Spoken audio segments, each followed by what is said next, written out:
Have you ever experienced this? You meet someone at a party, they introduce themselves and tell you their name. You say hi, but just 2 minutes later, you can't remember their name.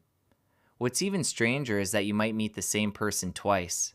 You remember their face, you remember where you met them, but their name, it's completely gone.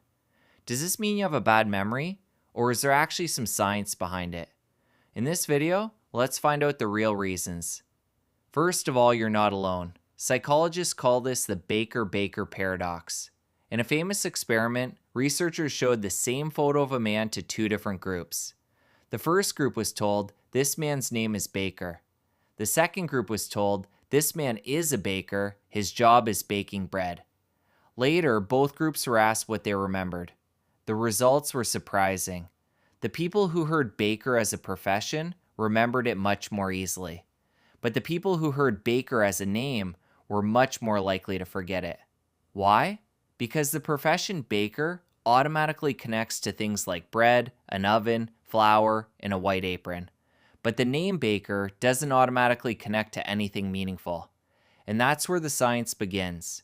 Our brains remember information through connections. When new information is linked to something we already know, it's much easier to remember. Now think about it. If someone says my name is James, your brain usually has no meaningful connection to that name. It's just an arbitrary label, a random sound. But their face is different. Your brain has spent millions of years evolving to recognize faces. It automatically notices the eyes, the shape of the nose, the smile, and many other features, turning them into a recognizable pattern. That's why you remember the face, but forget the name. Here's another interesting question. Why do we still forget someone's name even after meeting them twice? There are several reasons. The first time we meet someone, we're usually more focused on reacting than listening. While they're saying their name, we're already thinking, what should I say next? Or, I should introduce myself. Psychologists call this name encoding failure. Your ears hear the name, but your brain doesn't store it properly. The second time you meet them, their name may never come up in the conversation. You just say, hi, how are you, and move on. Without practicing recall, the memory doesn't get stronger. Another reason is context. You might meet someone at an office party and then run into them later at a grocery store. Because the setting has changed, your brain has a harder time finding the memory. That's because memory is often context dependent. So how can you remember names more easily? Here are a few simple techniques.